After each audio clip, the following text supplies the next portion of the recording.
Hi hello sweeties, welcome to my story world. మైరాకి మనశ్శాంతిగా అనిపించి మాట తప్పావు కదా అని అడిగింది. తప్పను అని సంజయ్ చెప్పాడు. ఆ మాటతో మైరా సంజయ్ చెంప మీద చేయి వేసి తన తల మీద ముద్దాడి సరే భోజనం పెడతాను అని అనింది.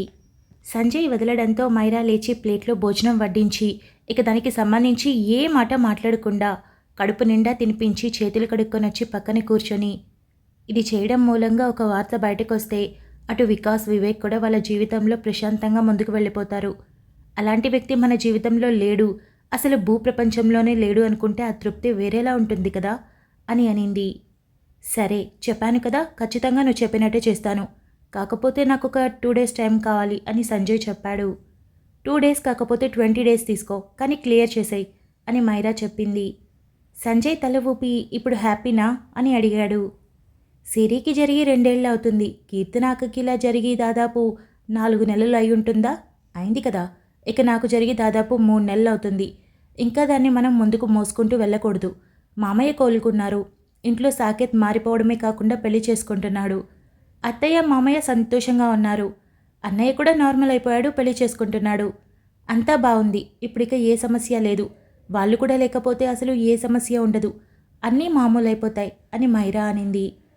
అలాగే అని సంజయ్ అన్నాడు. అందరూ అందులో నుండి బయటికి వచ్చినా నువ్వు అందులో నుండి బయటికి రాలేకపోతున్నావని నాకు తెలుసు. ఎందుకంటే నీ జీవితంలో ఒక్కొక్కరితో నీకు అనుబంధం ఉంది. అందరికన్నా ఇక్కడ ఎక్కువ స్ట్రగుల్ అవుతుంది నువ్వే. సిరి కారణంగా కావచ్చు, కీర్తన అక్క కారణంగా కావచ్చు, నా కారణంగా కావచ్చు. కానీ నువ్వు సంతోషంగా ఉండాలని నేను కోరుకుంటాను కదా. పైగా ఇలా వాళ్ళని రోజు హింసించి వాళ్ళ రక్తం కళ్ళ చూసి నువ్వు గడప దాటి మన ఇంట్లోకి రావడం నాకు ఇష్టం లేదు. అందుకే ఇంత ఖచ్చితంగా చెప్తున్నాను. వింటాను అన్నావు కదా, నమ్ముతున్నాను అని చెప్పింది. సంజయ్ చిన్న స్మైల్ చేసి మాట ఇచ్చేశానుగా, తప్పను అని అన్నాడు. మైరా చిన్న నవ్వుతో సరే ఇక బయలుదేరినా అని అనింది. కాసేపు అని సంజయ్ అన్నాడు. ఇక్కడ నేనేం చేయను, చెప్పడం మరిచా, నా ఎగ్జామ్స్, వాటి గురించి ఆలోచిస్తే ఏడుపు వస్తుంది. ఇంకో 1 నెల రోజుల్లో సప్లిమెంటరీ రాబోతుంది.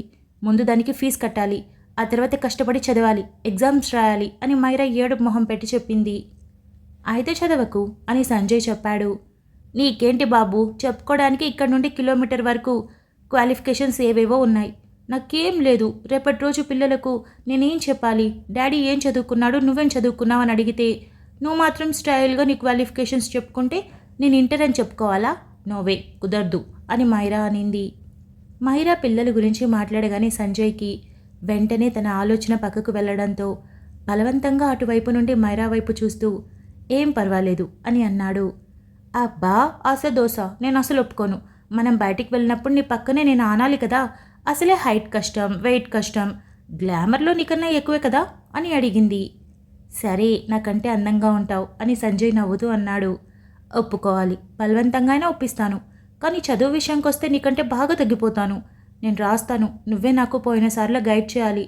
టాపర్ అవ్వనవసరం లేదు, పాస్ మార్కులు వస్తే చాలు, ఎక్కువ వద్దు అని చెప్పింది. ఇంకా 1 నెల రోజులు టైం ఉంది కదా అని సంజయ్ అన్నాడు. ఎస్ 1 నెల రోజులుంది, ఒక 15 రోజులు రెస్ట్ తీసుకొని తర్వాత ప్రిపరేషన్ స్టార్ట్ చేస్తా. అన్నట్టు ఇంకో 4-5 రోజుల్లో అప్పుడు జరిగిన ఎగ్జామ్స్కి రిజల్ట్స్ రాబోతున్నాయి. నేను 2 ఎగ్జామ్స్ రాశాను కదా, అవన్నా పాస్ అయితే బాగుండు అని మైరా అనింది. అవుతావులే అని సంజయ్ అన్నాడు. అవ్వాలి అని మైరా నవ్వుతూ అక్కడి నుండి ఏవేవో మాట్లాడుతూ సంజయ్ని మెల్లగా నార్మల్ చేసి ఇప్పుడు కాస్త బెటర్గా ఉన్నాడు అని తను ఫీల్ అయ్యాక ఇదిగో నీతో ఉంటే నాకు టైం తెలియట్లేదు, నేను వెళ్ళిపోతున్నా, నువ్వు తొందరగా ఇంటికి వచ్చాయి అని చెప్పింది. ఇప్పుడు వెళ్ళిపోదామా అని సంజయ్ అన్నాడు. నువ్వు వచ్చేస్తావా అని మైరా అడిగింది. రావాలి అనిపిస్తుంది అని అన్నాడు. అయితే సరే రా మరి పోదాం అని మైరా అనింది. పద అని సంజయ్ అనడంతో ఇద్దరూ కదలగా నైనిక రాలేదా అని అడిగింది. ఇవాళ రాలేదు అని సంజయ్ చెప్పాడు. సరే నేను కాల్లో మాట్లాడతానులే, పద వెళ్దాం అని మైరా సంజయ్తో కలిసి ఇంటికి బయలుదేరింది. ఏం ఆలోచిస్తున్నావు అని సత్యవతి అడిగింది. ఏం లేదమ్మా అని రాజీవ్ అన్నాడు. నిన్న భోజనాలు చేసేటప్పుడు మైరాని పెళ్లి గురించి మాట్లాడింది కదా, అది మా అందరికీ కూడా వినిపించింది అని చెప్పింది. రాజీవ్ చిన్న నవ్వుతో మైరా అంతే, ఏం మాట్లాడినా అందరికీ తెలిసేలా చేస్తుంది, అల్లరి పిల్ల కదా అని అన్నాడు. కానీ మంచిది కదా, ఎప్పుడూ అందరి గురించి ఆలోచిస్తుంది. తను తీసుకున్న నిర్ణయం నాకు నచ్చింది, మరి నీకు అని సత్యవతి అడిగింది. ఆశ్చర్యపోయిన రాజీవ్ సత్యవతి వైపు తిరగడంతో, నిజం నాన్న, నేను నైనిక ఇంట్లో ఉన్నాను కదా, తన ప్రవర్తన నాకు బాగా తెలుసు. వాళ్ళ నాన్నగారు కూడా ఎంత మంచివారు. ఆ అమ్మాయి మన ఇంటి కోళ్ళైతే బాగుంటుంది. మీ ఇద్దరు జోడీ కూడా బాగుంటుంది కదా, ఆలోచించు అని అనింది. అమ్మ, నైనిక మంచి ఉద్యోగం చేస్తుంది, కానీ నేను ఒక చిన్న ఉద్యోగం చేస్తున్నాను. పైగా తను చాలా బాగుంటుంది. పైగా ఏ అమ్మాయి అయినా ఒక పెద్ద ఫ్యామిలీని కోరుకుంటుంది. ఇవేవీ నా దగ్గర లేవు. పైగా ఒక అమ్మాయి నిర్ణయం లేకుండా మనం ఎలా డిసైడ్ అవుతాం అని అన్నాడు. అయితే సరే, ముందు తన నిర్ణయం తెలుసుకుందాం. ఇష్టమైతేనే నువ్వు ఆలోచించు, లేదంటే వద్దు అని సత్యవతి చెప్పింది. ఏంటో జీవితమంతా గందరగోళంగా ఉంది.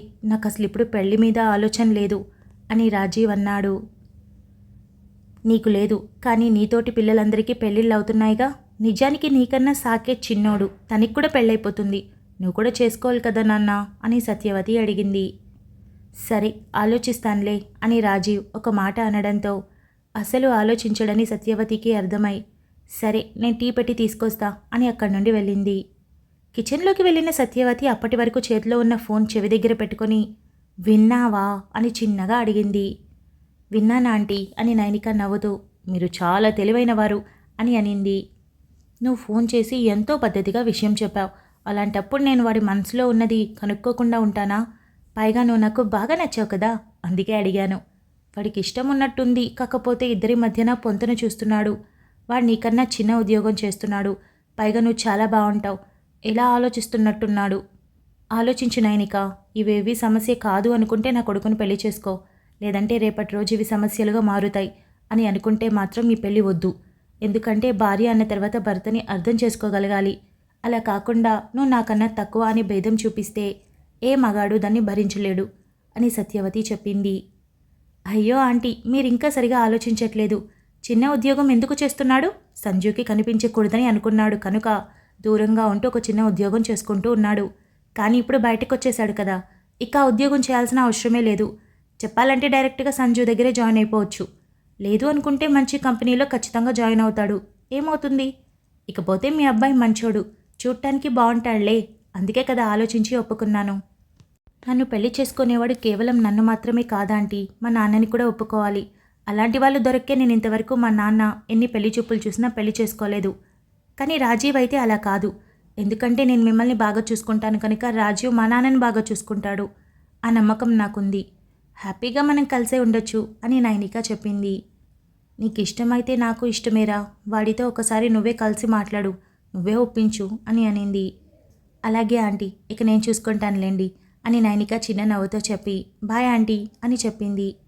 సరేరా బాయ్ అని సత్యవతి కాల్ పెట్టేసి తల పైకెత్తి మనసులోనే భగవంతుణ్ణి తలుచుకొని, రాజీవ్ ఎప్పుడైతే సిరికి అన్యాయం జరిగిందో ఆ రోజు నుండి ఈ రోజుకి తన సంతోషాల్ని అల్లరిని తీసి పూర్తిగా పక్కన పెట్టి నలతగా ఉండటం, తన తండ్రి చనిపోయాక అది ఇంకా ఎక్కువైపోవడం బాగా గమనించి తన జీవితంలోకి సంతోషం రాబోతుంది, అది కూడా నైనిక రూపంలో అని అనుకోగానే చాలా సంతోషంగా అనిపించి ఆ సంతోషాన్ని అలాగే నిలపమని ఆ భగవంతుణ్ణి కోరుకుంది. సాయంత్రం కావడంతో వీధిలో అందరూ బయట మెట్ల మీద కూర్చొని ముచ్చట్లు ఆడుకుంటూ ఉండగా పవిత్ర చాలా ఇబ్బందిగా ఫీల్ అవుతూ వడివడిగా వెళ్ళి కారులో కూర్చొని, మనో త్వరగా పోనివ్వు అని అనింది. ఎందుకు అని మనోజ్ అడిగాడు. చూడు వీధిలో వాళ్ళంతా ఎలా చూస్తున్నారో, ఇప్పుడు మనం వెళ్ళిపోయాక ఇక్కడ నా గురించి టాపిక్ మొదలవుతుంది అని అనింది. మాట్లాడుకోనివ్వు, మనకి నిశ్చితార్థం అయిపోయిందని చెయ్యి పైకెత్తి ఉంగరం చూపించు అని మనోజ్ అన్నాడు.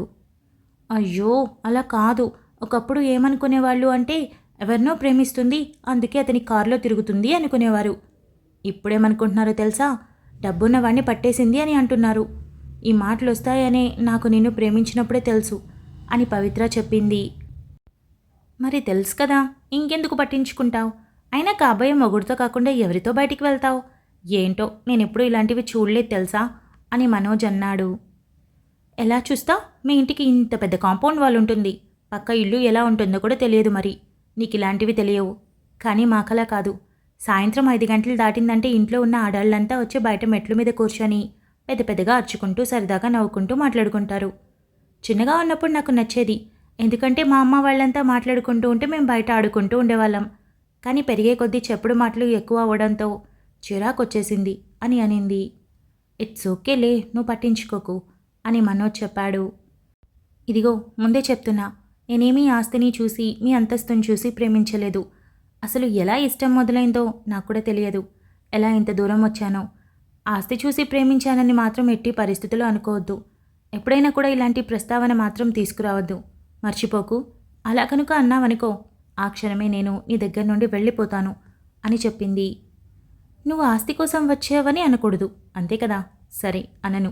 నా మీద ప్రేమతో నన్ను వలవేసి పట్టేశావని అంటానులే అని మనోజ్ అన్నాడు. ఆ మాటికి పవిత్ర తల తిప్పి, హలో, అంటే ఏంటి, నువ్వు పెద్ద అందగాడివి అని ఫీల్ అవుతున్నావా? అంతలేదు, నీకన్నా నేనే బాగుంటాను అని పవిత్ర అనింది. బాగా చూసి చెప్పు అని మనోజ్ నవ్వాడు. పవిత్ర మూతి అటూ ఇటూ తిప్పి, నాకంటే ఇంకొంచెం కలర్ ఎక్కువ, అందుచేత నువ్వు పెద్ద అందగాడైపోతావా? నా మొహంలో నిండుగా కళ ఉంది చూడు అని మొహం ముందుకు పెట్టింది. మనోజ్ డ్రైవింగ్ చేస్తూనే పవిత్ర వైపు చూసి ముందుకు పెట్టిన తనని గమనించి టక్కున తన పెదవుల మీద ముద్దు పెట్టాడు. ఆశ్చర్యపోయిన పవిత్ర కళ్ళు పెద్దవి చేసి అరక్షణం పాటు చూసి మెల్లగా తల తిప్పి మొహానికి చెయ్యి అడ్డు పెట్టుకొని విండో నుండి బయటకు చూస్తూ కళ్ళు మూసేసింది. మనోజ్ ఏం మాట్లాడకుండా చిన్న నవ్వుతో కాస్త ముందుకు వెళ్ళాక సైడ్ తీసుకొని కారు ఆపి, ఇటు చూడు అని అన్నాడు. పవిత్ర తల తిప్పకపోవడం పక్కన పెడితే అసలు మనిషి కూడా కదలకపోవడంతో నిన్నే ఇటు చూడు అని మొహం మీద ఉన్న తన చేతిని తప్పించి తనని తన వైపు తిప్పుకున్నాడు. పవిత్ర కళ్ళు మూసుకొని ఉండటంతో కళ్ళు తెరు అని మనోజ్ అన్నాడు. పవిత్ర కళ్ళే తెరవకపోవడంతో లుక్ ఎట్ మీ అని కాస్త గట్టిగా అనడంతో పవిత్ర చప్పున కళ్ళు తెరిచింది. ఎదురుగా ఉన్న మనోజ్ని చూసి వెంటనే చూపు మళ్లించింది. ఏమైంది, టెన్షన్ పడుతున్నావా లేకపోతే వీడేంటి ఇలా చేసేశాడు అనుకుంటున్నావా? అంటే ఏమనుకున్నా పర్లేదనుకో, ఆ సమయంలో అలా అనిపించింది చేసేశాను. ఇంకొంచెం మంచిగా ఉంటే బాగుండేది కదా అని అన్నాడు. ఎందుకు అనకూడదు, అంటాను నేను అని మనోజ్ అన్నాడు. అసలు నువ్వు బయటికి ఎందుకు పిలిచావు అది చెప్పు అని పవిత్ర అడిగింది. ఊరికే నీతో అలా తిరుగుదామని పిలిచాను. ఆఫీస్లో వర్క్ కూడా చాలా ఎక్కువగా చేశాను. కేవలం ఇదిగో నీతో ఇలా టైం స్పెండ్ చేయడానికి. కాస్త ఆలస్యం అయితే చీకటి పడుతుంది, ఆంటీ వాళ్ళు పంపించరు కదా, అందుకు అని మనోజ్ అన్నాడు. అయితే నువ్వు పిచ్చి పనులు చేస్తున్నావు అని పవిత్ర గొంతు పెంచలేక మొహం తిప్పుకొని అనింది. నీకు నచ్చలేదా? సరే వదిలేసే, ఇంకొకసారి ఎప్పుడు ఇలా జరగదు, సారీ అని మనోజ్ చెప్పి సరిగ్గా కూర్చోవడంతో పవిత్ర మొహం అలాగే పెట్టి కళ్ళని మాత్రం మనోజ్ వైపు పూర్తిగా తిప్పి ఓరుగా చూస్తూ సడన్గా అంటే భయమే కదా అని అనింది. ఫీల్ అవుతున్నావు కదా అని మనోజ్ అన్నాడు. నేనేం ఫీల్ అవ్వట్లేదు అని పవిత్ర అనగానే అయితే మళ్ళీ ట్రై చేద్దామా అని మనోజ్ తన వైపు పూర్తిగా తిరిగాడు. పవిత్ర గుర్రుగా చూస్తూ నేను అలా అనడం లేదు, కాకపోతే ఇలా చెప్పకుండా సడన్గా అంటే టెన్షన్గా ఉంటుంది కదా, ముందే చెప్తే ప్రిపేర్ అవుతాను అని చెప్పింది. ఇదేమైనా ఎగ్జామా అని అడిగాడు. ఏమో, ఇలాంటివన్నీ నాకు చాలా టెన్షన్గా అనిపిస్తాయి. సరే కానీ ముందెప్పుడైనా ఇలాంటివి చేసావా అని అడిగింది. ముందెప్పుడైనా అంటే సిరితోనా అని మనోజ్ సూటిగా చూస్తూ అడిగాడు. అంటే తనని నేను లెక్కలో వెయ్యనులే, మీది చాలా గాఢమైన ప్రేమ కదా, అంతకంటే ముందు జరిగి ఉండొచ్చుగా అని పవిత్ర అడిగింది. మనోజ్ నవ్వి పవిత్ర తల మీద ఒకటేసి ఆ అదృష్టం నీకే దక్కిందిలే అని అన్నాడు. నేను నమ్మలేను అని పవిత్ర అనింది. అనుమానిస్తున్నావా? నిజంగా అలాంటిదేమీ లేదు. నేను చదివిన కాలేజెస్ అన్నీ చాలా పెద్దవి కదా, అక్కడ అందరూ నాన్నకు తెలిసిన వాళ్ళ పిల్లలే ఎక్కువ మంది ఉండేవాళ్ళు. సో లిమిట్స్లో ఉండేవాడిని. పైగా ఎవరిని లవ్ చేయలేదు. నన్ను లవ్ చేసిన వాళ్ళని కూడా రిజెక్ట్ చేశాను. నేను ఫస్ట్ ప్రేమించింది కేవలం సిరిని మాత్రమే. ఇక తనతో కూడా ఇలాంటివన్నీ జరగలేదు. ఎందుకంటే అప్పుడు తను నాకు కండిషన్స్ పెట్టింది. సో తప్పక పాటించాను. ఇక నీ దగ్గర అలాంటివేమీ లేవు అని అన్నాడు. అంటే నేను రూల్స్ పెట్టకపోతే అని మాట్లాడుతూ ఉండగా, రూల్స్ ఎందుకు పెడతావు?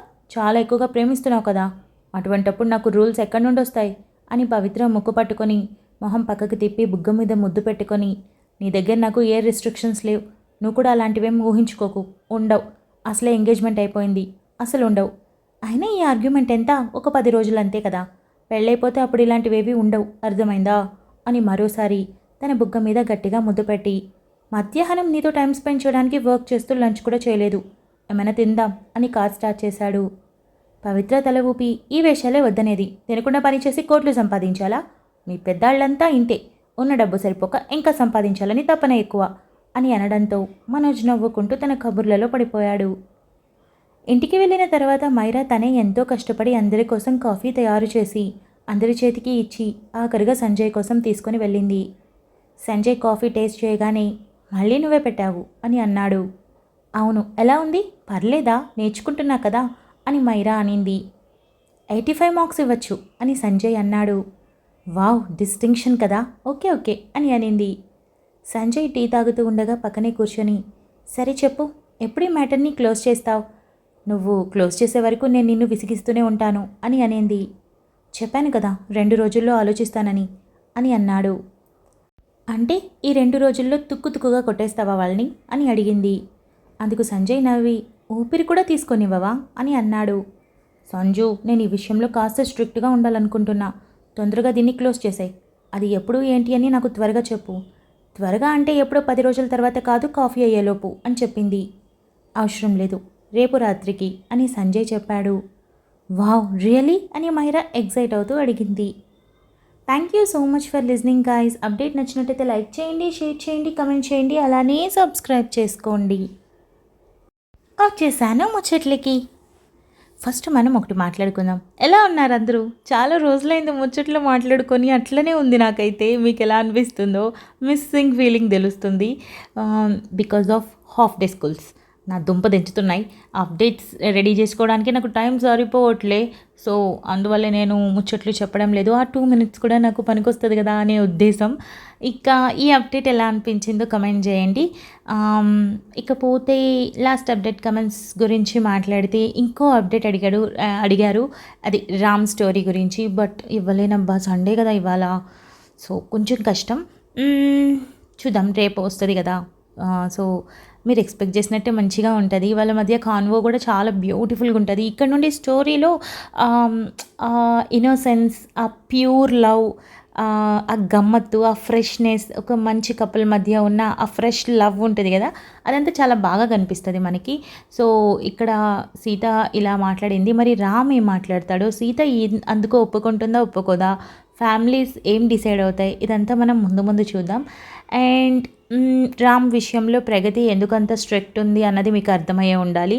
బికాస్ ఆఫ్ తన హెల్త్ కండిషన్స్ ఆలోచిస్తుంది ఎక్కువ. చెప్పిన మాట వినడు అనే ఉద్దేశంతో. అసలు రామ్ ఎందుకు లావుగా ఉన్నాడు? మొదటి నుండి అంతేనా? మధ్యలో అలా అయ్యాడా? తనకి ఏదైనా హెల్త్ డిజార్డర్స్ ఉన్నాయా? అవన్నీ మనం ముందు చూద్దాం. దాంతోపాటు సీత రామ్ని ఎలా పెళ్లి చేసుకున్న తర్వాత ఎలా చూసుకుంటుంది ఏంటి అంటే, ఇప్పుడు ఒక మంచి నార్మల్ ఫ్రెండ్గా ఒక రెస్పెక్ట్ అనేది ఉంది. But love is a different thing కదా. సో అది స్టార్ట్ అవుతుందా? ఎలా ఫీల్ అవుతుంది? మళ్ళీ తన లైఫ్లోకి బాబు వస్తాడా అని కూడా అడిగారు. చూద్దాం, బాబు వస్తాడా తెలీదు, క్వశ్చన్ మార్క్. అదనమాట ముచ్చట్లు. ఇక రామ్ మీకు బాగా తెగ నచ్చేసాడని అర్థమైంది. ముందు ఇంకా నచ్చుతాడు. ముందు కాదు, నెక్స్ట్ పార్ట్ నుండి ఇంకా నచ్చడం మొదలెట్టేస్తాడు. సో అంతే, మీకు మీ ప్లేస్లో ఒక క్రష్ ఫీలింగ్ వస్తుంది రామ్ మీద. ఎంజాయ్ చేస్తారు స్టోరీని అయితే. ఇక ఈ అప్డేట్ ఎలా అనిపించిందో కమెంట్ చేయండి. మీరు ఎలా ఉన్నారో కూడా కమెంట్ చేయండి. అంతవరకు మనం నెక్స్ట్ అప్డేట్లో మళ్ళీ కలుసుకుందాం. అంతవరకు keep smiling, stay healthy, bye guys.